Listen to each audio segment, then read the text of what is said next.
Peace, family. It's your brother Marc Lamont Hill. You're watching the Marc Lamont Hill official YouTube channel. Welcome to Night School. Every Monday to Friday, we do a night school episode. It's not podcasting, it's not TV. It's a conversation. It's an international classroom where we talk to people around the world, as well as cover topics from around the world that affect us, our community, our people, and we break it down. It's a classroom. It's not a news report. So tonight, joining us in Night School is a very, very special guest. I think y'all know her. Most of y'all know her. She is the co-founder of the ADOS movement. She is a critical voice, a prominent voice on social media, a prominent voice around the world. She's an activist, an organizer, a movement builder. And she is someone who has helped move the reparations conversation forward. She's a controversial figure. You know, some people love her, some people don't, but that's all of us. So I brought her here tonight so we can build. Her name is Yvette Carnell. Yvette, good to see you. Hey, thank you, Mark, for having me. I appreciate you. So I know I've interviewed you a few times now. We've had some conversations, but I want to start from square one because my Night School audience hasn't met you before. Okay. What is ADOS? Could just start basic square one for us. This Night School, break it down for us. Well, square one is Antonio Moore and I started having some conversations about wealth, right? Like what is the wealth disparity? Where does it come from? And the most important part is like, can we make that up? And what we realize is that you can't make it up with income. So you have to have the wealth. Well, the problem is that wealth has been plundered for those of us who are American descendants of slavery, the institution.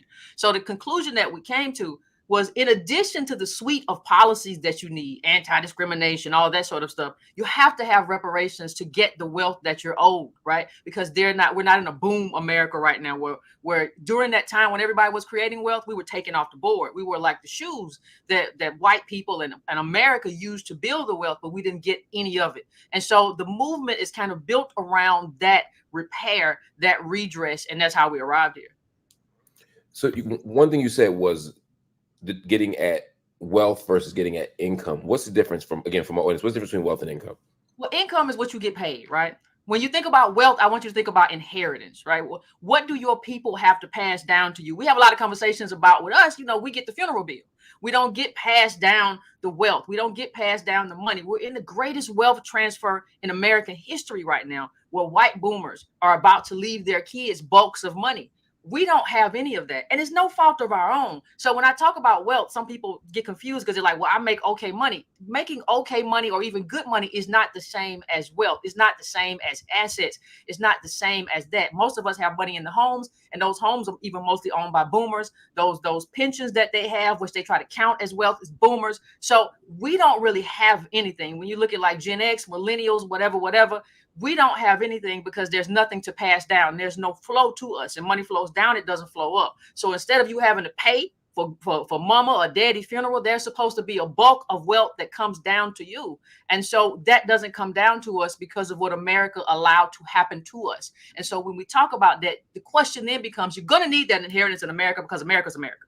Right. And so the only way you get it is through reparations. You don't get it through a job. You don't get it through work. You're not going to get it through stocks. We just saw an evisceration of stocks. And that's because I believe a lot of boomers have died. Antonio Moore talked about it on his show. Like, you look at it, just cleared out a bunch of stocks that quote unquote Black people had, which are mostly ADOS. So the question becomes, how do you live in this America without wealth? And you can't. Because that's the thing that sustains you in an America that isn't providing opportunity anymore. It's providing gig jobs, et cetera, et cetera. The thing that anchors you to American life now is you having wealth, which we don't have because it was plundered, right? So here we are in this reparation space now. So when we talk about reparations, and I've been an advocate of reparations most of my life, one of my first organizing and activist sort of activities was as a teenager, joining some of the local reparations movements. We were not as precise. The conversation about who got them was kind of like taken for granted, right? It was like Black people gonna get them.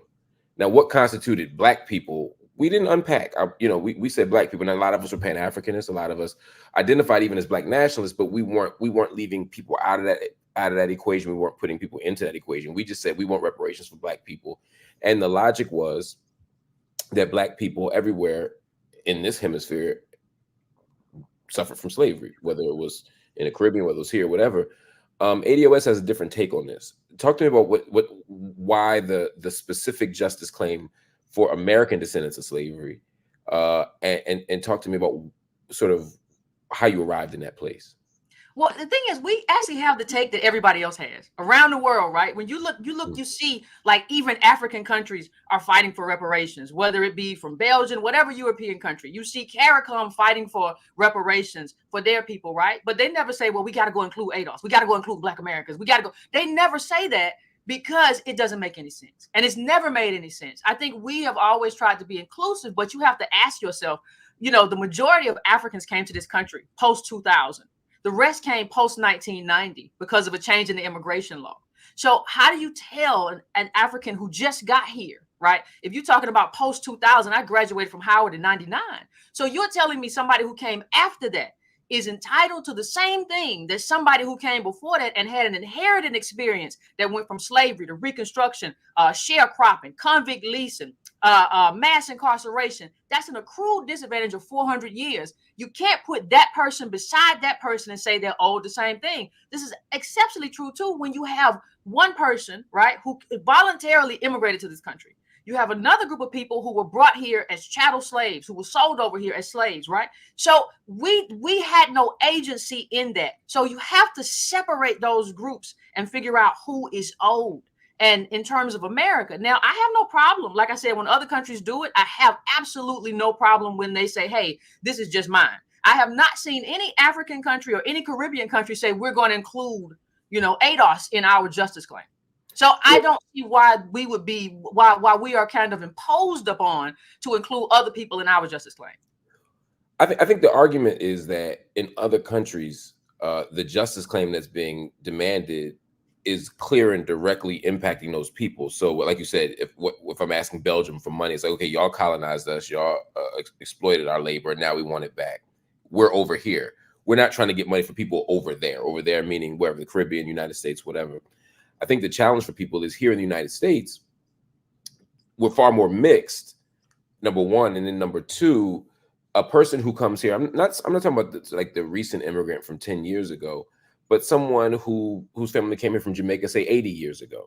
They are in some ways still beholden to the same white supremacist systems. They're still getting denied access to capital. They're still having, challenges getting into certain universities. They're still facing white supremacy at the level of everyday life, like racist policing, et cetera, et cetera. And so they don't have the same justice claim in terms of 400 years of exploitation and labor, but they're bound up here in a different way than an ADOS person. Like ADOS person may have no connection to what's happening in Congo or Cameroon or wherever, but the people who come here do feel the impact of that, because the white supremacist structures don't necessarily make distinctions between someone who's ADOS and someone who came here 50, 100, or 5 years ago. Well, what do you make of that argument? Well, the funny thing is like, prior to the Immigration Act of 1965, Black immigrants were to the right of the decimal point. So they're new here, right? That's the first part. Now, I would have a part in the Congolese justice claim or Namibia justice claim. If I moved there, right, you can make that case. I don't think you can make that case, though.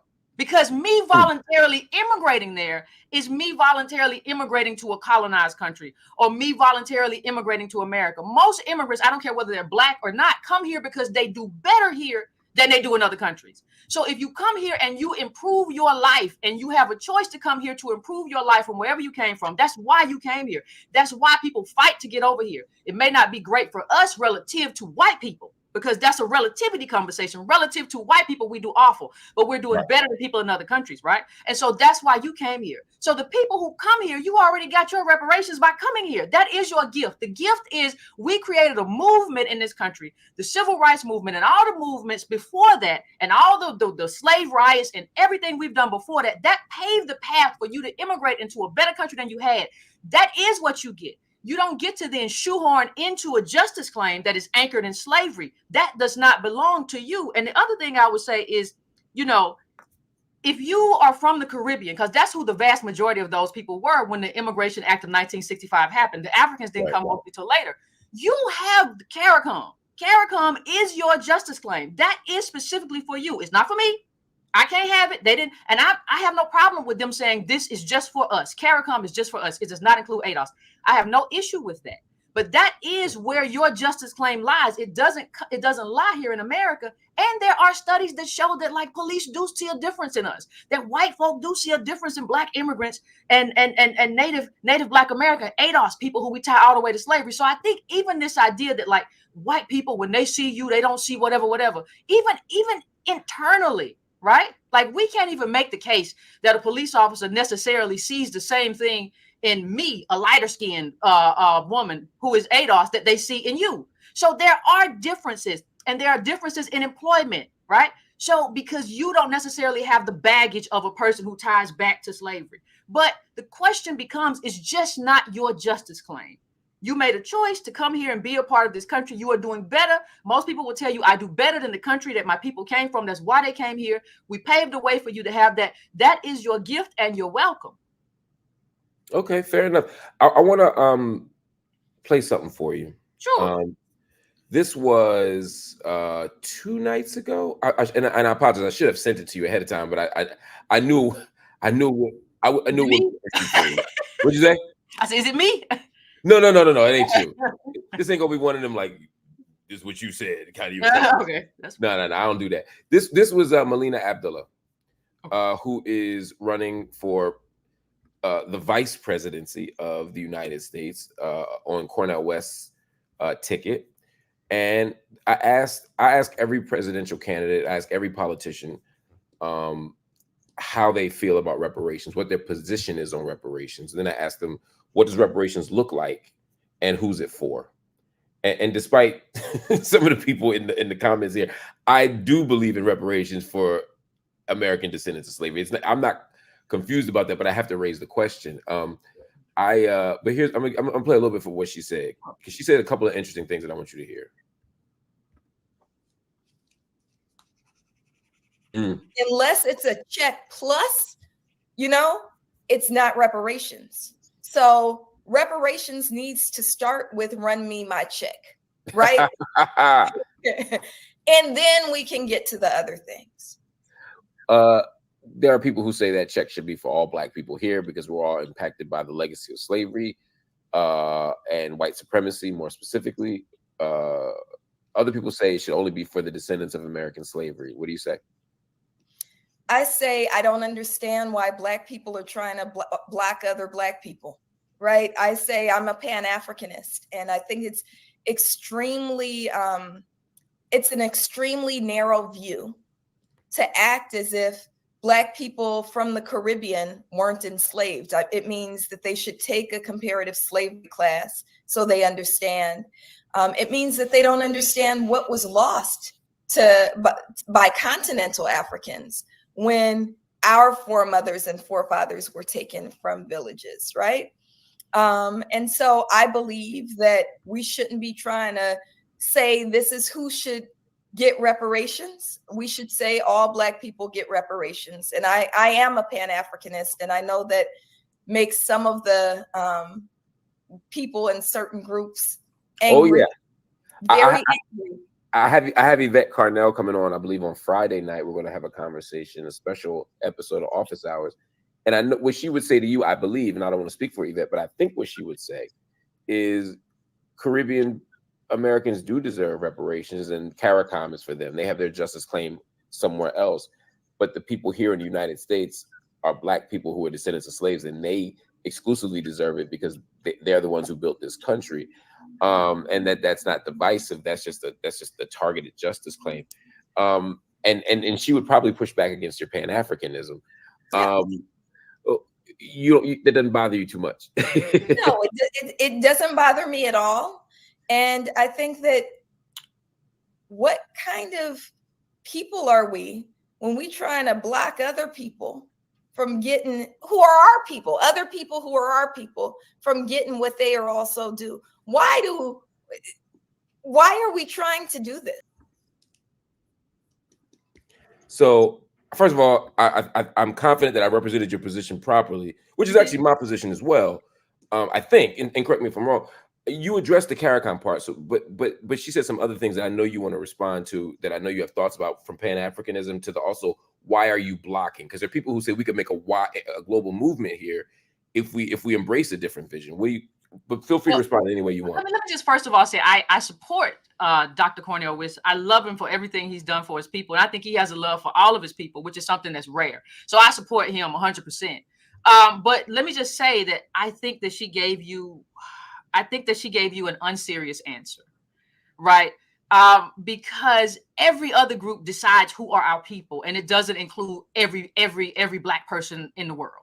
Right? There is, and the Supreme Court has told us, listen, you have to tie this back to a specific harm. They've been very clear that, like, in terms of redress, they have narrowed redress even more. They have said you cannot do it. And when you saw SCOTUS come back with that affirmative action ruling, they said you can't just say diversity, right? You have to prove a harm. And they even brought up, I can't remember which justice it was, said, listen, you cannot compare a Nigerian who is affluent. You cannot compare that person to a Southern Black American. This is the Supreme Court telling you we're not doing this. So the problem for me, one of the problems for me, is how hard-headed Pan-Africanists are. I believe that Pan-Africanism has become a religion as opposed to a kind of any kind of political outlook that has any kind of proof of concept. And I believe the person that is blocking reparations for ADOS are people like her, who are saying, regardless of what the Supreme Court is telling me, regardless of what makes sense, everything has to have a criteria. Like, you don't walk into something and say, it's for everybody. No, even when you have a lawsuit, you say, who was harmed, who was in the car? You don't say, well, everybody else was harmed in some kind of way by traffic, right? That's not the kind of conversation we're having. And so for me, for her, like, I honestly feel like Pan-Africans are holding the reparations for ADOS hostage, because you walk around now, you see Ron Daniels and local reparations, and he's saying it has to be for all Black people. And everybody is telling you that does not make sense. Even other countries are telling you that, like, what you're doing does not make any sense. So, and let me just push back a little bit on our people. All Africans are not my people in the sense of, it's interesting to me. You can go to Africa and they'll have, it's 54 countries, hundreds and hundreds of tribes, right? Like, they don't even have unity on the continent, but you are willing to stand in the way of my reparations in order for me to have some type of connectivity and relationship to people that I don't have a relationship with. That's the same as telling me I should have a relationship with somebody from Ecuador or somebody from Yugoslavia. Listen, these are separate countries. A lot of these countries don't even have good relationships. A lot of tribes don't have good relationships. So the idea that, and when you talk about Black Americans, we're still 90%. So you're telling us, unless we do something for people who got here either in 1965 or after 2000, you don't want to do anything. To me, that is an ideologue. To me, that is somebody who is an ideologue and who is standing in the way of reparations for ADOS out of the fact that they wore a RBG flag and they had an UNC or whatever they had in high school. And I just think some of this is just stuff you have to outgrow this. You have to outgrow this. We are Americans. And we have been in America longer than anybody. We are more American than apple pie. We were American before America was a country, and people are still telling me I'm African. At least a chunk of your argument here is about what is legally possible, what the courts are allowing. Mm-hmm.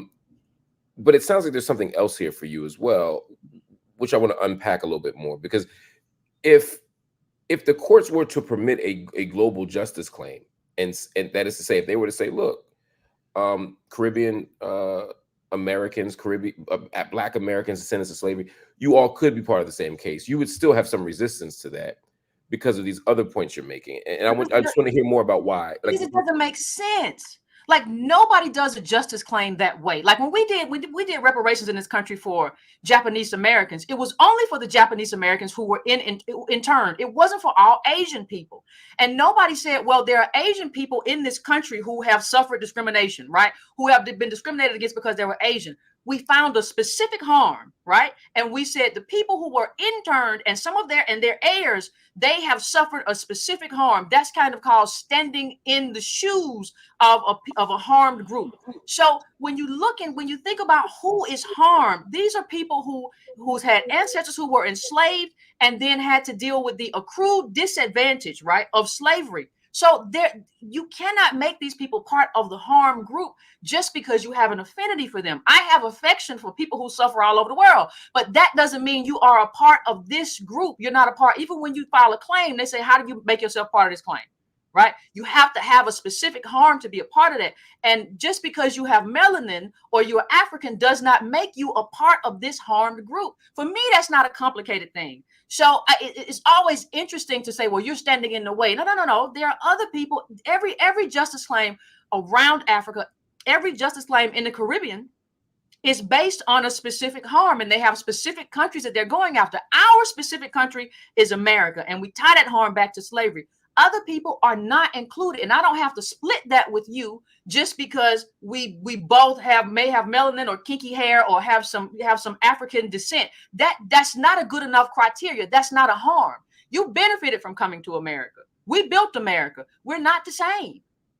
How do we, and you may say we don't need to do this, how do we hold on to that singular justice claim, that specific justice claim, while still not disconnecting from our brothers and sisters around the globe? In other words, because you're not, like you said, you have an affinity for people in different countries, different places, and many of us have made decisions to say, for strategic reasons, we call strategic essentialism, right? We're going to talk about the ways that African people around the globe are connected, our cultural connections, our spiritual connections, our historical connections, right? And there's also, again, a way that there are some common enemies, some common foes, some common systems and structures that are just anti-Black.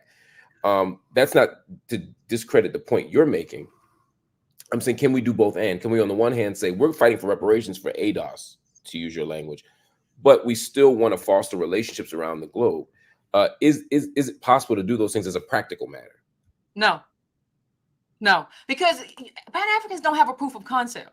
Right? We haven't done enough. We are wealthless and falling off a cliff. We haven't done anything for ourselves. So asking me that is not about whether or not I have affection for people. I do. But asking me that is like asking me, if I'm drowning, is there a way that I can pull up 10 more people with me? Right? Is there a way to pull up to with my one vest to pull these people up? No, you have to be able to do what you have to do in your corner of the world. Now, if ADOS get reparations, I'll be the first one to go on tour and talk about it and talk strategy. But right now, I think what happens when you don't do that is you have a group of people who are scattered and unfocused. So when I'm not trying to take shots at Ron Daniels, but it's easy. Because this is this biggest thing that he's tried to wrestle away from ADOS, right? In terms of he wants to do the reparations project. Well, now he's saying, now he's writing articles about barbecue in Haiti. What happens is that you're not going to do either of those things well. You're going to be, what do they call it, a master of none. You're not going to do that thing well. You have to fight for the people that you have to fight for, right? You have to be able to fight in your corner of the world, and you have to win.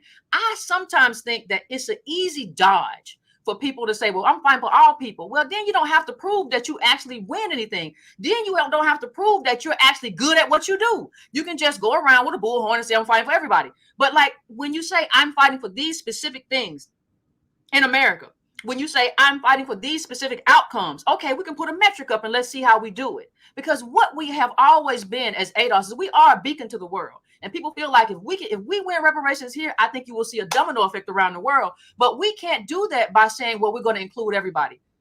That's never going to happen. And it doesn't make sense for it to happen. Talk to me about strategy a little bit. One of the things that we've actually, before I get to the strategy question, there's a person writing in here, Mo Reese, a Marc Lamont Hill YouTube channel member. Shout out to everybody who's a member. He said, I'm curious, wouldn't ADOS have a claim against England and Spain too? We'd have a claim against Africa too, but I'm not talking about that.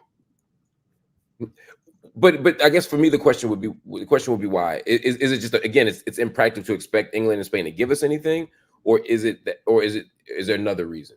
Because we need to focus on the people who did us the most harm. I'm not saying that's not a case there, but these people, when you talk about America, you talk about slavery built the richest country in the world. Let's start there. Let's just start there and work that part. as like 14% of the population or whatever we are now, because we didn't disaggregate. Let's start there and work that.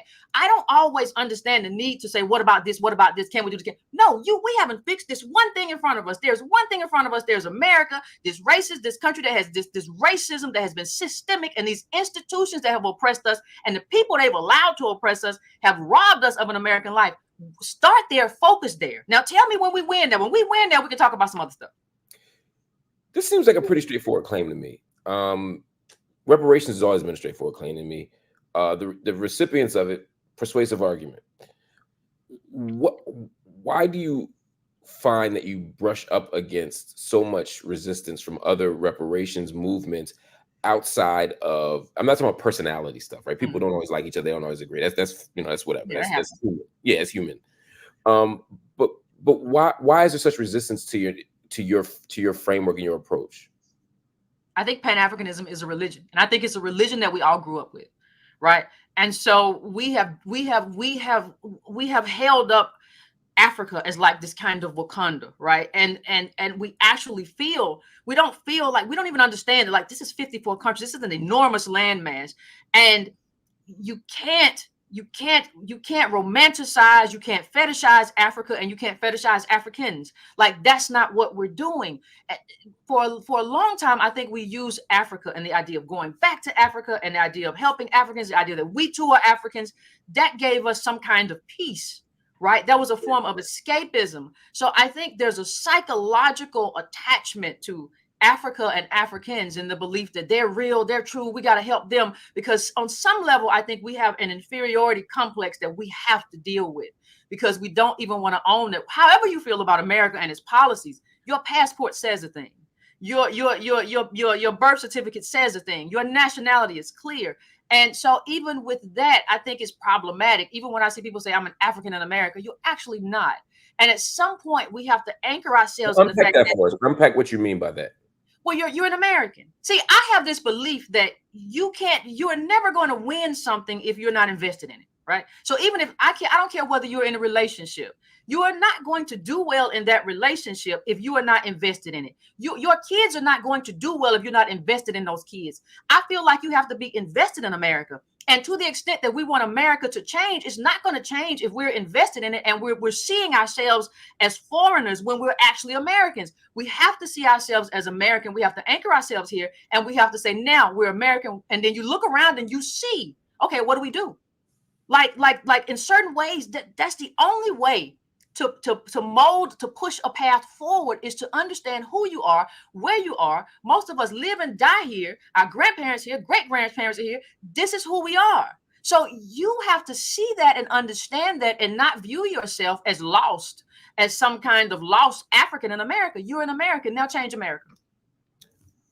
What does that do for those of us who are, I'm talking about young people in particular, but like you said, all of us went through these journeys, trying to figure out who we were, trying to figure out our history, because so much of our history was interrupted by slavery.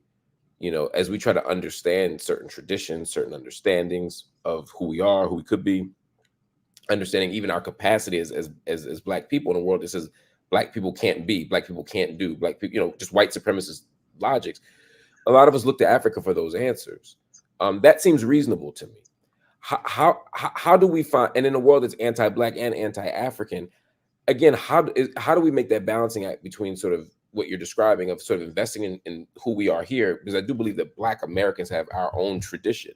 We have our own, at this point, after 400 years, we have our own stuff, with music, arts, but some of that stuff is still found, the foundation of that stuff, a lot of it is Africa. Even if you talk about spiritual traditions, the way we express, the way we do call and response, the way we do water emergent religions, the way this stuff comes back to Africa. And it would be irresponsible at some level to just completely disconnect that from that stuff. But I also understand what you're saying about saying we just can't fetishize that stuff. So how do you embrace that? The value that Africa has as our home, as our root, without sort of neglecting the stuff that we built here. I don't view Africa as my root. Like what you said, like water emergent. I don't know nothing about that, Mark. I promise you, I don't know. Baptized, you do. I mean, but it's just like it's a water emergent religion. Like if you're baptized in a moment in time, right? And that's it, right? That's that. So and that became ours. Like the way in which there are a lot of different religions. Like it's not that are not Christianity, that are not Islam, that are in Africa that I have never heard of. So even that idea that that's my root, right? I think people like to call us African. And the thing that I always say is that we're descendants of slavery, which means we're descendants from slaves and slave masters, right? That lineage gets even more complicated when you have white ethnics come over, when you have the Irish come over, then you have the Italians come over, then you have an additional kind of mixture there. So I feel like the distillation that we're just African is problematic because we are ADOS and we're kind of an amalgamation of a lot of stuff just by the nature of, you could say by the nature of slave women not having controls over their own bodies, right? That's part of that. So I'm not, and I don't need to maintain that. Like we have been here over 400 years. I just think people need to understand that we are enough. Like we have built enough. Even people who came over, like if you have an Irish whose people came over during the potato famine, they might tell you their people are Irish. If you ask them, yeah, my people are Irish, whatever. But other people assimilate into America very quickly. And they might say, yeah, the potato famine, my people came and they worked hard or whatever. But they don't need that identity from another country. They move forward. Our book club just did a book about Indians in America, the other 1%, and how quickly they become forward looking as I'm an American now, and this is who I am, and this is what I'm anchored in. I don't need the drums or any of that. I mean, I have enough, even our spirituality that comes out of slavery, that comes out of the pain. And so when you say we look to Africa, I see something very different. I see Africa looking to us. Like whether you talk about style, whether you talk about our art, whether you talk about the way we do, whether you talk about our movements, all of those protests and different things that happened, the reparations movement that took off after our reparations movement, the George Floyd protests, and then all of a sudden everybody who's brown, everybody who's black around the world is protesting. They look to us. So I just don't see us as needing to anchor ourselves in anything. You can enjoy any other culture. You can enjoy I don't care whether you're talking about Angola, I don't care whether you're talking about Ghana. You can enjoy that culture. You don't need it though. We are enough. We built enough here. We built enough inventions. We built enough culture. We have built enough here, right? In this country. A lot of our stuff isn't even just ours anymore. It's become a part of American culture. It isn't even just our culture. It's took off and become, whether you talk about music, whether you talk about the stuff that we've done, whether you talk about medical inventions, all of that stuff. So I don't need to anchor myself in that. And I don't think we do. I think that is part of that inferiority complex, meaning that we feel a need to do that. We don't need to do anything. How successful have you been? At doing what? Fair enough. If someone were to assess the ADOS movement and say, from where you started, what year did you start? Would you say the movement's? I would say 2018. So over the last 6 years, if you were looking back and assessing, where are you now? Are you where you expected to be, or where you wanted to be, and where do you expect to be moving forward? Well, that's an interesting question because I would say both things. I think we started building chapters in 2023. We continue to roll out chapters in 2024. So we have a chapter launch plan, right? And so we have done that.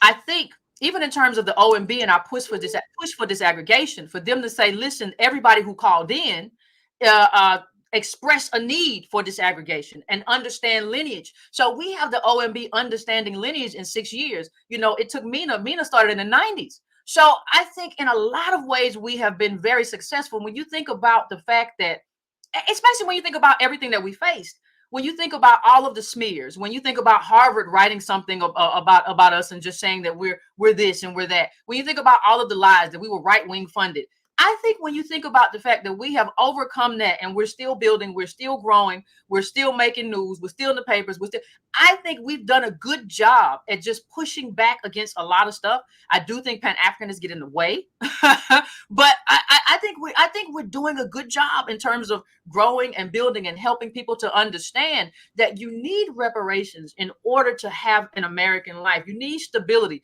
Your heart shouldn't stop when your check engine light comes on. I think we've done a good job at helping people understand what wealth is and who they are. When you think about the next 5 years, you got more chapters, more Mhm. people. There's a political education piece of this, Mhm. obviously. But you're about materiality, all about wealth building, all about what would a successful next 5 years look like? A successful next 5 years would have us would actually, well, I don't want to say that because that's private, but a successful next 5 years would have us be the premier. I don't even want to call it civil. I don't like the term civil rights because it's not just for ADOS. Civil rights is not even just for Black people. Al Sharpton said that it's not just, I'm for everybody. So I want to say a ADOS justice movement, have us the premier justice movement. My goal, if I'm being perfectly honest with you, is to take over these other organizations who I feel aren't doing anything or enough for us, right? They're basically squandering our political capital. So in the next 5 years, I want ADOS to move into the lane where we are the go-to movement. We are the go-to movement for redress and justice for ADOS people in this country. That's who But you call. does that extend beyond does that extend beyond reparations? That is, yes, we have a whole Black agenda. And what I would tell Black immigrants too is this: listen, your lived experience is taken care of through our Black agenda. So our Black agenda includes you. It is just that our reparations claim does not include you. But in terms of your lived experience, if you experience discrimination or any of those things, police brutality, you are included in our suite of Black agenda items. You're just not included in reparations. So there is a place for you here. It's just not as part of our reparations claim. And you may have to reimagine the movement, how you frame the movement. Then, right? I mean, if you got 1 million members and 200,000 of them are Jamaican, and they're not ADOS, they might not want their justice claims or experiences in the United States to be dealt with from an organization that's expressly not about them. Well, I don't think so. I think once people understand, I think what happens when you have a conversation and say, listen, you got CARICOM, you got this, and you just can't have this. I think people come around. Like, I've had conversations with Jamaicans, I've had conversations with Ghanaians where they're like, okay, I understand what you're saying. I think what happens is that the people who talk about us get to these people before we do.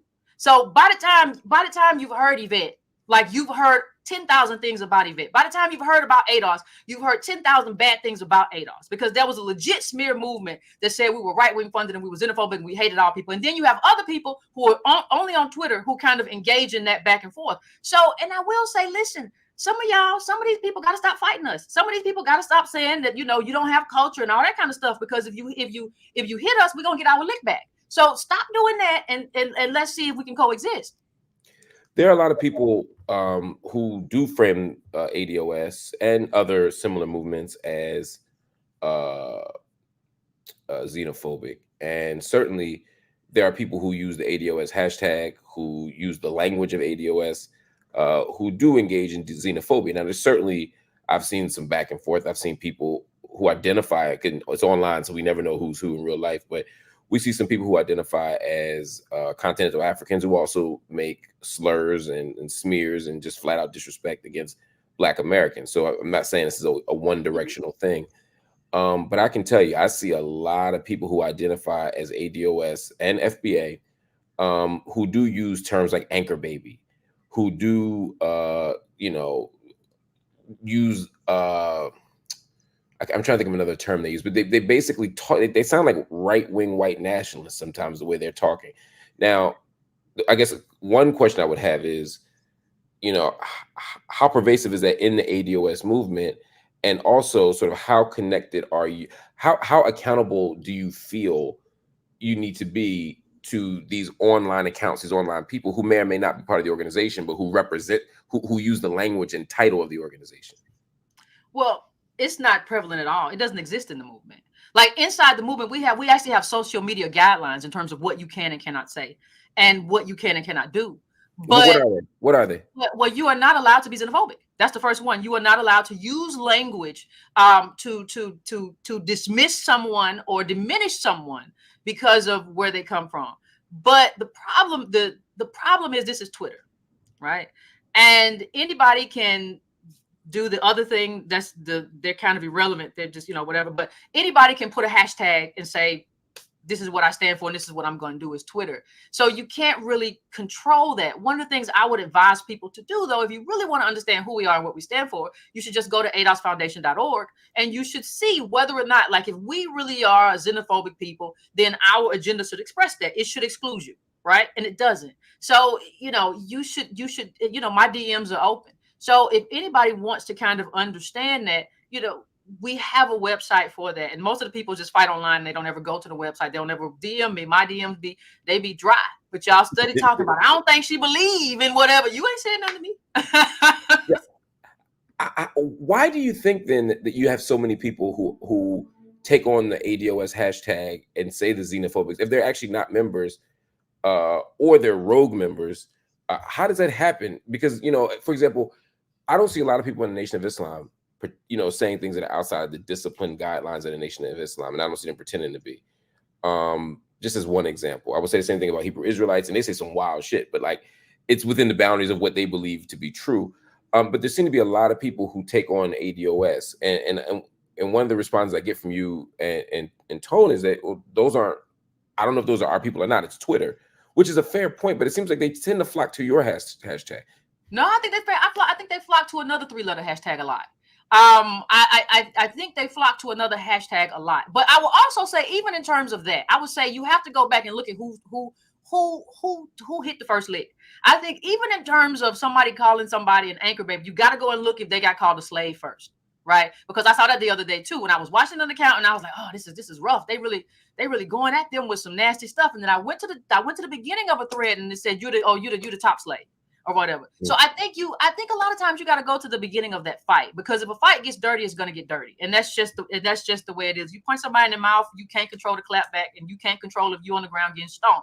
And I think that's a lot of what happens. And so that's a lot of what happens in social media in general, because it's where is your leadership? Where does your leadership go? I mean, I know you're not a militaristic organization. It's not like you're not Elijah Muhammad who can make a call and say, hey, whatever you're doing in mosque number, whatever, like stop it. But to what extent do you have a sense of, I don't want to use the word control, but to what extent do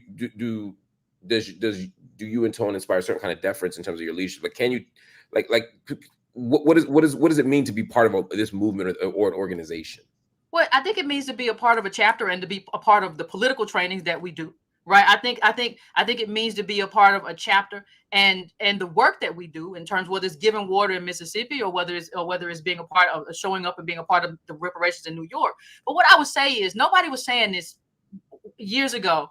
Nigerians and people from West Africa have been calling us Akata, which means wild cat, wild animal, for a very long time. And nobody told them to stop. And so I think some of what you're saying is somebody's telling them to stop. And so they're fighting. So I don't see this as, I see the whole thing. I see the whole picture. This stuff started with way back in 2017. I remember doing that show about Awesomely Lovey, and I remember that whole back and forth, Melanin Envy. It's a lot of stuff that's being said, and I think part of what you're seeing is us finally realizing, oh my God, they really don't like us inside of their house. They really talk about us inside of their house. They really down us inside of their houses. They really don't want to be around ADOS. Their parents tell them not to be around ADOS. And so part of what you're seeing is a reaction, because we never knew that people inside of our country felt that way about us. We always thought we were brother and sister. And we realized that, like, oh no, there's something else going on here. And I think what you're seeing is a clapback. Somebody here said African Americans are a distinct group of Black Americans. When you think about the label I get ADOS as a kind of justice claim. I see it as a lineage claim. But in terms of what you want to be called, do you want to be Black? Do you want to be African American? Do you want to be I know you say just American, but in terms of how we identify the ADOS people in everyday speech, how do you want to be identified? Well, I think we're ADOS. I think that's just the simplest way to do it. Like, even if you try to put together another name, right, you're gonna eventually say these Americans who descend from slavery. There's no way to not go to descend from slavery, right? Just Americans who descend from slavery. You might put chattel in there, but that just makes the word longer. So I think we're just ADOS. And I think African becomes problematic because there are people in this country who are African who are more African than us. So you can have Black, and then you can break down the different kinds of African, however you want to do it. But there has to be something, like, we cannot be defined by a continent that we have been away from since the beginning since the 1600s. Like that cannot be how we're defined in this country. That in and of itself is a problem. And so, for me, ADOS is the perfect kind of definition when you say I'm ADOS. And the thing about it is we have had like 5 years to kind of mainstream that term. You see ADOS has been used in studies. It's been used in news articles. It's 5 years of that. People, when you say I'm ADOS, people understand what you mean. I remember when Cameron said I think he said I'm not African, and there was There was an Instagram that says, I'm not African, I'm ADOS. And they had like 1,500 likes. The term has now been normalized. So, and I think people have to come to terms with slavery, right? People are like, I don't want to be called a slave. No. I'm talking about the institution. And the institution is why you're owed. It's why you're owed reparations, because everything you're owed is anchored in that institution and the caste that it created. And so that racialized caste. So you have to understand, I need people to get comfortable with slavery and what slavery did. So you have to have that in the name as part of the defining term. I think it's just specific. It has to be specific. I got people here writing in. People said people conflate the two hashtags. I actually had someone in a professional setting use the term FBA when she probably meant ADOS. It was jarring. I've noticed in this conversation, you have referenced the 3 letters. You have said another organization, but you seem to intentionally avoid those saying FBA. There is another organization, another movement who identify as foundational Black Americans. They identify as people seeking reparations and fighting and struggling for reparations. I've interviewed you before. I haven't had the opportunity to interview Tariq Nasheed, but I wonder, what is the source of the animus? What is the source of the? It feels like it's more than just an ideological dispute. I don't even know if there is an ideological dispute. Well, it's not animus. It's not. I mean, I've moved past it. It's not animus. It's just that you understand what a thing is, right? Just like a thing is a thing, and so it's not a movement. It's a group of people, and they're doing their thing, and to the extent that they're fighting on Twitter and calling themselves that, knock yourselves out. Like, do that. I have a problem with them showing up in political, professional spaces. Trying to do, because it's not a political thing. It's not an organization. It's just, well, for those who don't know, ADOS was around. The person who is a personality, who is a YouTube personality, decided to use the ADOS hashtag. But then they started doing some stuff, and so we said we can't be associated with it. And but that's just what it is. It wasn't a case of like an organization or anything like that. It's somebody that just adopted our hashtag and then decided to use a new hashtag when we said we can't be associated with what you're doing. And it's not like they're doing, it's not like there is no organization. That person would tell you that there is no organization. So for me, it's just kind of, at this point, it doesn't lack, I guess I say, relevancy for me. But like, to the extent that they do stuff online and do that, hey, knock yourselves out. But for me, I'm a political person. I'm a political animal. And I view myself as building a political movement. So it's a lot of different things online I don't talk about. And that's just one of them. Fair enough. It sounds though that the conflation that people have may cause some challenges for each of y'all, for each group, in a sense of people are mixing those two things up. But in terms of political organizing and on the ground, you're saying that y'all are on the ground and they're. I don't want to say not. I don't mean to make it sound like a diss, but you're saying you all are doing work in political spaces and they're not. Well, they're not an organization, and so that's not what they do. It's not an organization. It's not a movement. That's not what they do. But like I said, they can do whatever they do. What they do is really just not my business. I try to, and to the extent that they fight people who tear us down, y'all go. Like, if y'all are fighting people who call us a cotter, y'all go. I don't have a problem with that. I've just moved past it. So I don't think it's necessarily my issue. I have just kind of moved past that space. And I think what ADOS has to do in terms of our politics is demonstrate who we are in terms of a serious political movement, in terms of serious people who are doing serious work. And the only way you can do that is to outwork and outbuild people. And so it's not, I'm not upset about it or not bothered by anything anymore. It's not like that. It's just I got work to do. You responded to a video I made here on Night School about Beyonce and the flag. Mm-hmm. I have a resistance to Black folk holding up that flag, using that flag. Even if I were to completely accept everything you've said here tonight, I still would resist the flag because of what it signifies for me. I worry that Black folk holding up the flag or incorporating the flag into our cultural repertoire, our day-to-day life. I see ADOS people putting the flag in their It's in mine. Yeah, it's in yours, right? The what do you call it? Like the profile pic and stuff like that, flags and hashtags and all that stuff. And for me, because the flag is such a symbol of imperialism, it's such a symbol of white supremacy and apartheid in this country. I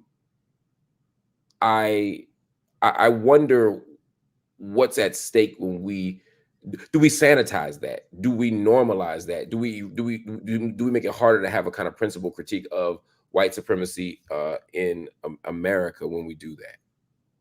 No, and I don't think we hold anybody else to that accord, right? Like any other country. Like every country has a government that has done things that they find totally reprehensible. I don't think you can find an ADOS person, although I think a little bit of that changed with Barack Obama. People started not paying attention to stuff that they should pay attention to. But I don't think most of us agree with imperialism because we have suffered internally oppression, so we don't agree with it. But what I would say is I would turn what racists say back on them. Like, I want to take my country back. Like, and that's when we talk about the flag. When I talk about the flag, I'm thinking about Fannie Lou Hamer with the flag in her hand. I'm thinking about Martin Luther King with the flag in the background. I'm thinking about ownership and what it takes for me to invest in this country and understand I'm a part of this country and to take that back. So what I want ADOS people to be is not, I'm not viewing the flag from the perspective of racists. I'm not viewing the flag from the perspective of an imperialist. I'm viewing the flag from the perspective of a person who comes from people who built this country. And this country is just as much mine as it is yours. And I think what people tend to do is to tell us, go back to Africa, or you don't deserve this country, or you shouldn't be here, and we say, yeah, you're right, screw the flag. No. I probably have more right than you to be here. This flag is probably more mine than it's yours. I'm probably more of a patriot than you are when you think about all of my people who have been in wars that they did not benefit from. And a lot of them were unjust wars, right? So like, I think when I think about my people and what they did for this country, it's an ownership conversation with me. And I'm not saying I support the government. What I'm saying is that we have to take this country back. This country is just as much ours. And we sit back sometimes and say, well, man, they racist and I don't like it and they awful and they do bad things. So screw this country. No. Your people, everybody, if you have kids and all that stuff, this is going to be their country too. So you got to own that this is their country. You have steps that you have to take in this country now. It's your country. It's in your lap. And there's things that you have to do in terms of your politics and your advocacy to make it a more just place to live, to make it a more just place for your kids, to make it a more just place in terms of international politics. That is your job. And I don't think if we're not invested in this country, I don't think we can really psychologically understand that we have to own it. It's just as much ours as anybody else. That doesn't mean it's not damaged. That doesn't mean it's not hateful. That doesn't mean it doesn't make the rubble bounce. That doesn't mean it doesn't discriminate against us. That doesn't mean it hasn't plundered our wealth. That doesn't mean it hasn't done every dastardly thing it could do for us 400 years. But it's mine. And I have every right to everything it's supposed to afford me. So I hear that. And I get the idea of saying, let's invest in this place, right? On our terms, right? For our goal, for our outcomes. I think the thing that I'm struggling with is understand. My worry is that if people start saying, this is our country, we're Americans, this is our flag, we're not worried about the outsiders, or we're not thinking about the outsiders in the same ways we're prioritizing inside, we start to sound like just right-wing nationalists.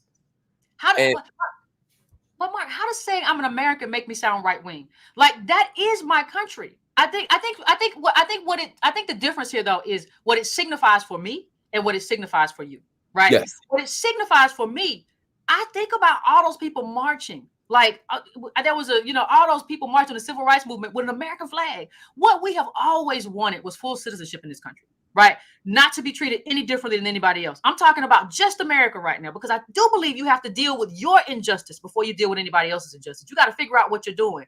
And to the extent that you get it right, you can then export it. But you have to be able to do that. You have to be able to devise strategies to do that. And so I do believe that that's integral to what you're talking about. You have to be able to own it and say, this is my country. And then when you look at it, it's like, man, this is really messed up. Right? Everybody tells you until you take responsibility for something, until you take ownership, you can't really do anything about it. And I feel like we're not really taking ownership because it signifies something. And I don't think it should signify that. It signifies as us and our historical push for full citizenship in this country. And, once you understand that you're American, that's when you truly understand how much you've been robbed of. I hear that. I don't disagree. I'm talking more at the level of strategy. That if part of how other immigrant groups get sort of they get sort of swallowed up into this American thing. We're all Americans, and it becomes harder to critique. It becomes harder to make demands. It becomes harder to, I would argue, even hold on to the unique justice claims of ADOS if we start just using the "we're all American" rhetoric. I mean, part of what Black folk have done, to your point, is stand outside of that and say, well, we're different, right? We're all American, but we different. And it seems to me, my concern is that if we start talking less and less about how we're different, and that difference is bound up in the legacy of slavery, then it becomes hard. It makes it actually harder to organize people around a justice claim, because they start to believe in America. And what I'm suggesting is that America itself, like all nation states, America is not unique in this way, but that America in and of itself doesn't have the capacity to produce justice, doesn't have the capacity to not be white supremacist and xenophobic and exploitative, etc.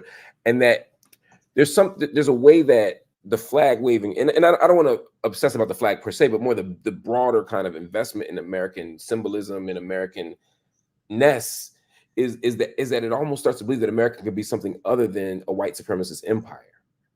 Well, I guess I am not quite as pessimistic as that, right? I want people to believe that America can be different. That's what we're fighting for. Like, if you don't believe that America can be different, because reparations requires that America be different. Like, like that there be something different, because people are saying, you have white people, we never gonna give you nothing. You already took it. You just owe it back. It's just basic math. But I think you have to have that belief. That's why I'm not a pessimist. Like, you have to have the belief that America can be different, that America can change. And I think, as I sit here and I talk to you, and I'm where I do my show, I have all kinds. I have studio equipment. I have the camera in front of me. I have the podcast camera. I don't have white life, but I have technology, right? And we're people that came from slavery. So I think that's kind of where that faith came from. We are not living white lives, but we are having this conversation, and we're in this fight together. So I am not as pessimistic to believe that this country cannot make adjustments if it is forced to make certain adjustments. So there is an amount of faith in that. Not that America is going to be some gracious and wonderful country, but that we can make some strides here that impact us domestically and hopefully impact nationally. I do believe that. But I don't believe that you can impact that if people are believing that they're Africans in America, because that provides them with a kind of a psychological escapism. They have to know that I am American, and that my kids are probably going to be American, and their kids are probably going to be American. So I have to change America because this is who I am. This is where I am. We don't say that the same way that a right winger says it out of some kind of pride in terms of America's doing the right thing. That's the distinction. That's not where we are. We're saying that, like, this is who we are, right?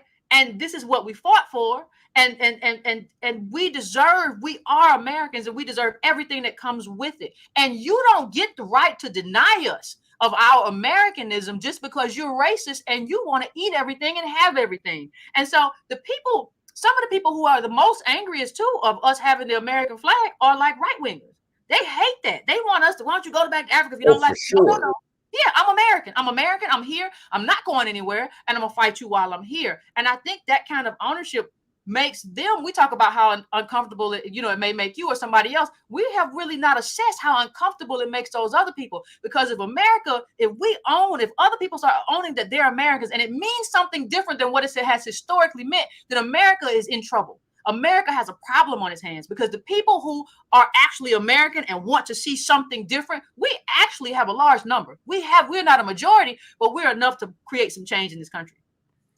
Somebody said here, I think it's what Mark is being contrarian for the sake. I'm not being contrarian, y'all. I'm asking questions. The work of education is to teach, and so I'm asking questions that people ask every day of ADOS. Yvette and I actually aren't. We disagree on some things, but fundamentally we both agree in reparations, and I believe in reparations exclusively for ADOS. I mean, like I'm not a member of the organization, but I have no. I agree with that. So it's not a debate. I mean, I'd love for you to come on at some point and debate some folk who have a different perspective, because I'd love to hear. I would love to debate somebody who has a different perspective. You, anybody at the conference, like we're going to be in New Orleans in October. I would love for some people to come down and have that debate. I'm not insular to the point to where I think we can have the debate and walk away as friends. So you should come too, Mark. Like I think the thing is, you and I don't disagree enough on this issue to have debate. For me, for me, somebody. Yeah, I can get somebody, but you know, for me, because for me, I don't necessarily disagree. I think I worry about how to execute this vision in practice without becoming, without getting swallowed up into Americanness and without believing in America. Because I'm not. I admit it. I am very pessimistic about America. Yeah, and I believe that the change only comes when our interests converge with the states. And Black folk have the capacity to do that. That's what civil rights was about. Derek Bales, I understand. Yeah. But it's that's a very different thing than believing in a kind of fundamental goodness or kind of inevitability of justice. I'm worried that people will get there. I don't think they will. I think immigrants come here to be American. So the reason that we're here, like the reason that there is embedded in us having the flag a critique in America. Like that is the difference between us holding the flag and an immigrant holding the flag. They came here to be a part of America. They believe in American meritocracy. We know better, right? So our holding the flag is when you see us, it's a critique and a demand. It's not the same thing as when they hold the flag. It has a totally different meaning, and even they know it. Yeah, fair enough. Before you go, I wanted to get your take on a couple, just one or two quick things, just a couple minutes. This OJ thing. Oh, OJ. This is one of those moments where I'd be like, I don't understand. Black people for the last 24 hours have acted, at least a lot of them have acted as if their favorite uncle died. And I understand the idea of closing ranks and recognizing white supremacy and the job that white supremacy did on OJ and everybody else. And you and I are about the same age. We were in school at the same time. I watched the OJ trial. I understood all the reasons that I thought Black people were celebrating the OJ's acquittals, because it was a fight against white supremacy. It was a fight against a racist system. It wasn't about him. It was about the broader principle. But now it's like, I feel like people are acting like we actually loved him.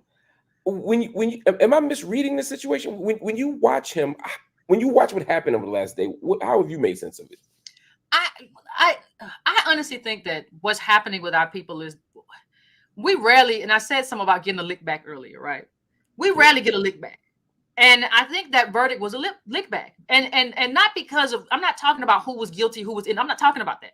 I'm talking about that was the right verdict based on the fact that Mark Furman and the fact that the racism and him, it was the right verdict. That doesn't mean people get off and people get off all the time who are guilty, and people go to jail all the time who are innocent. I'm not saying I know who OJ killed and who he did. What I'm saying is that what I think people are cheering is that one moment in time where they felt like we got our lick back. Right now, you realize something's wrong with the system. Right? A lot of people are like, there's got to be something going on with the system. It was like we've been there for a very long time, and I also think there's something where OJ came out of jail after going to jail for stealing his own stuff or whatever happened with that. Yeah. And he was the world's longest prison sentence for stealing your own shit. Yeah. And I think people, I don't even think it's about that now. I think people are just upset too at like the man being found in the criminal court. I'm not talking civilly, not guilty, and people just chasing him forever, right? And the fact that OJ was still a troll, he would go out on the golf course and say little stuff or whatever. And I think, even though I don't think OJ, I don't think OJ necessarily cared for us. I think people appreciate just that standing up in the face of white people who chase you and getting your lick back when you got your lick back. I think that's just, we get so few wins. I think that's collectively viewed as like, he got away. Like he got away, he got off, then they got him, he went to jail, he came out for a few years, he was happy. And he deserved what he based on what the trial, not based on who did what, based on the trial, he did not deserve to be convicted. And your racism caught up with you, white America. Your racist police officer is the thing that got him off. It wasn't the fact, that's what got him off. It was your racist police department and that police officer who took the fifth or whatever. So I think that's it. I don't think a lot of people even care about OJ. I think they care about what OJ represented. Do we lose something though by not having a critique of OJ? And what I mean specifically is, if we're fighting for reparations, if we're fighting for our own kind of self-determination, do we get too caught up in the celebrity and the symbolism and not lose and lose sight of the fact, rather, that he ain't give a damn about us? That he was that if you told him right now there's a movement for reparations, I suspect OJ would say, just go get yours like I got mine. Yeah, he ran as far away from blackness as possible. And are we too gentle with some of our own and don't have a sufficient critique because of celebrity, because of wealth, because of their proximity to whiteness? You can't find anybody with a harsher critique of black celebrity than me. I think that we get caught up in relationship stories to our own detriment. You know, I feel that way about all of them. I mean, we're talking about, Antonio just did a show talking about how much we lost in wealth in terms of stocks. And I understand y'all love hip hop, but it's a little bit too much Drake and Kendrick Lamar for me, right? In terms of people say, can't we chew gum and walk at the same time? It don't look like it, right? It don't look like it. And I think I gotta tell it too. It don't look like it. So, I do shut up. And all this kind of escapism, Mark, and it becomes a problem. And I have a problem even with the culture. I have a problem with all these diamonds. I have a problem with people trying to chase luxury as opposed to chasing community. I have with that. Everybody ain't meant to. You don't even like that car. And because we have some celebrities who look like or are doing semi-well, I don't think half of them are doing as nearly as well as they say. But because of that, everybody said, I can do it too. He got his. They got that. I can get it too. And nobody says, like, what the road to that is politics. The road to collective uplift is politics. And I think we have too many people looking at it through an individual lens. And I think that's killing community. And I think that's problematic. I have a horrible problem with celebrity. So what's the solution to that?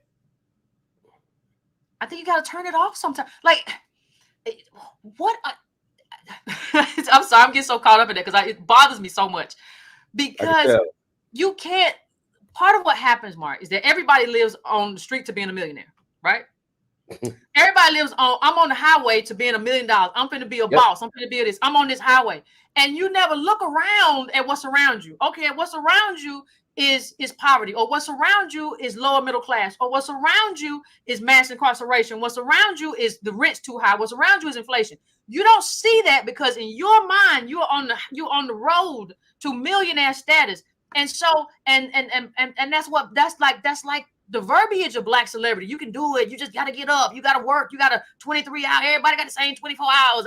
All that trash. Yeah. LLC Twitter, LLC Twitter. And I'm just, and so we don't talk about, and we don't have a vision for politics. One of the things I told people, and that's part of the reason we have a book club, is that I want people to see that we have to have a political culture. We have to enjoy discussing politics. We have to enjoy reading these books. We have to enjoy having these conversations, having these debates. We have to do that. And it's just like, if you show up on Twitter, you'll see a lot of people who know about LeBron, but don't know about this other thing. You don't know about your politics. You don't know about what Joe Biden is doing. You don't know about what he's promising, what he's not promising. You don't know about the HBCUs getting robbed and all that kind of stuff. You don't know about none of that stuff, but you know about everything LeBron. You know about everything Drake. You can take me to a Drake lyric from when he first came out. So I have a problem with our fixation with celebrity. And I kind of hope that this whole Diddy thing, kind of hurts the celebrity brand once you see how some of these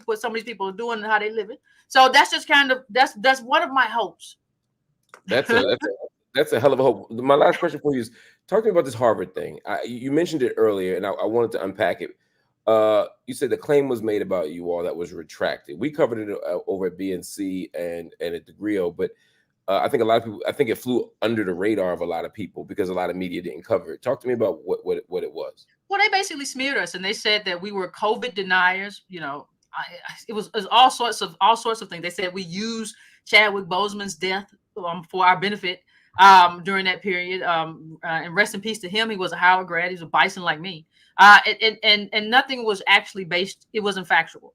So they had to eventually do an internal review and an external review, and they said, like, you have to retract this. And Harvard hardly retracts anything. But before that even happened, we had to push them to retract. So we spent much of our lives in this movement pushing Harvard to retract this, and we call it the Crimson Smear campaign.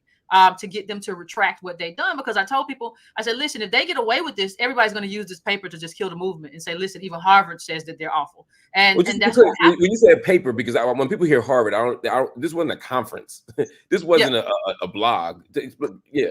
Yeah, it was called Disinformation Creep, and you go look at it now. It's retracted, but it's still up. It was called Disinformation Creep, and they said that we were misinformation, and we were, it was suspected to be funded by the right and COVID and all this stuff. And they just put us at the forefront of this kind of misinformation movement, because the whole thing was misinformation, and we hadn't done none of that stuff. And so we had to push back, and we had to say, hey, you got to retract this, because you're basically smearing us. There was a we eventually, there was a lawsuit filed, and but it was a lot. So we've been going through. So understand, and I just think what I want people to understand too is why we're being attacked.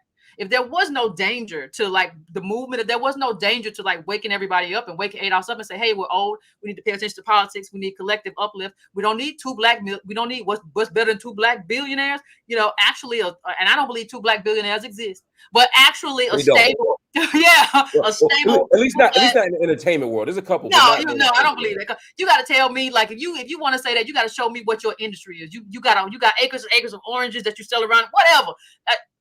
But even more than that is to have a stable community, is to have a stable ADOS middle class. That's what's more than that. And so, I think a lot of people have tried to get in the way of what we're doing in terms of the smears, in terms of a lot of what they're doing. But luckily for us and the people in the org, shout out to everybody there, who do all this work for free. These people are all volunteers. Nobody gets a salary. I don't get a salary. None of them get a salary. And they have done all this for free. And shout out to them. How do you survive? YouTube and Patreon. It ain't much, but it'll keep you fed. Oh, so the Bentley payments, you manage that through. You know what's crazy, Mark? I don't want a Bentley. Like, even if somebody dropped a bunch of money, I don't want a Bentley. Like, the desires, like, I don't even think people understand how much our appetites are influenced by TV. Like, if you go back to TV 25 years ago, before the shiny suit era, like, wasn't nobody even talking about a Bentley. People riding around in their Jeeps and having fun. So I don't want that anyway. Like, it's not a desire of mine to drive this big gaudy car. I don't want it. Yeah, that's a beautiful thing. Well, how do people find you? Because I want people to be able to access your information. Well, I'm at Breaking Brown, like breaking something brown, breaking brown, the color. Yeah. I'm at Breaking Brown Twitter. Also, you can find me with the same name, or you can just Yvette Carnell. In YouTube, you can find me over there. ADOSfoundation.org if you want to understand what we stand for. If you like what you heard and you want to join ADOS.com. So there you go. Okay, ADOS. We'll put that in the chat. We'll put that in the comments. It's a pleasure talking to you as always. I always learn so much. I will be reaching out to you sooner or later. You and or Tone should come on, and definitely we do a debate. I'd love to come down to the conference just to check stuff out and do some. Sure. You invited. VIP status. We get you. I don't believe in VIP. I'm with the people. Well, our VIP is ain't real VIP no way. So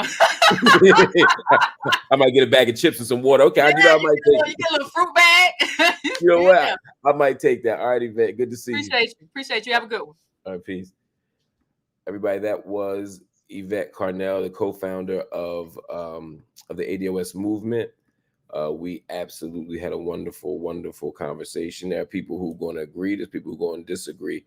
But I think the important thing is for us to have those conversations and for there to be a public record of these conversations. When I say public record, I just mean people can go back 50 years from now and hear the founder or co-founder, depending on whether it's her, Tone, or both of them, articulating their origin story, telling their own vision of who and what they are. It might change, right? Organizations change, they shift, they mold, but that's something that we'll observe. But the first thing you have to do is hear what the people have to say.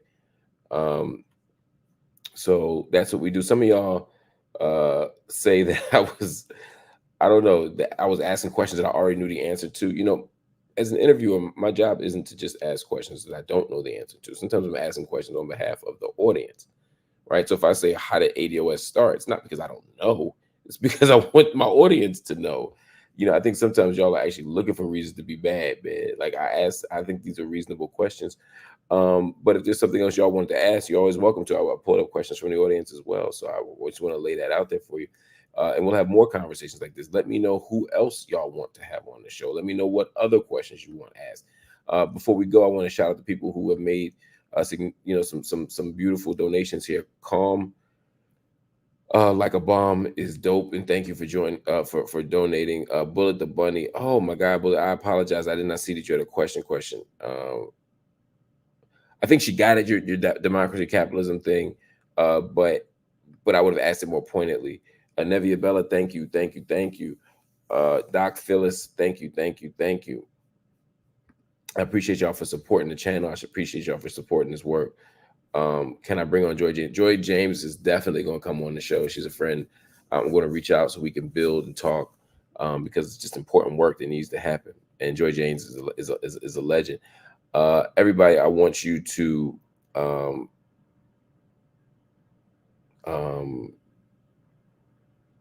I want everybody to hit the like button if you haven't already. Show some love by hitting that like button. When you hit the like button, it lets the YouTube algorithms know that you're rocking with me. Also, I'd love for you to also, in addition to hitting the like button, hit the subscribe button. If you're on this channel for the first time, hit the subscribe button. We have conversations like this every single night. I also ask that all of you hit the join button if you're so inclined. By the join button, I'm talking about memberships. You become a member of the channel. It means a lot. Kime Aboyade Acosta just gifted 5 memberships. So 5 of y'all out there going to get memberships to the channel right now. That is so dope, so beautiful. Thank you so much, Kime. I appreciate you so much. And everybody, if you don't want to do those things, you can always go straight to Cash App or Venmo. MLH TV will get you there. And you can donate something directly. Everybody out there right now is watching. If everybody out there just donated $3, if I could just get $3 from everybody who's watching right now, we would have enough money to pay our bills for the next week. We'd be able to pay for producers. We'd be able to pay to edit content. We'd be able to pay something toward that new studio we're trying to build. We want to create the best content possible. And the way to do that is through your support, because we are completely independent. We are not funded by a company. I'm not funded by a corporation. There's no billionaires writing checks. This is just the people on the ground, all of y'all on the muscle, making great content, making great community, making great conversation. And that's what we want to do. Meg, thank you so much for gifting a membership. Another membership's been gifted. So 6 of y'all gonna get a month of memberships for us. So that's so fire. Anyway, y'all, we're gonna roll. Up next is the Gaza update. So if you've been waiting for the Gaza update, I believe I think was it day 188? Is it? Anyway, the Gaza update's up next. So so just jump on to the next live, and we'll be on in 1 minute. I'm literally not even getting out the chair, y'all. And then after that, we may do some office hours for members only. I'll see y'all later. Peace.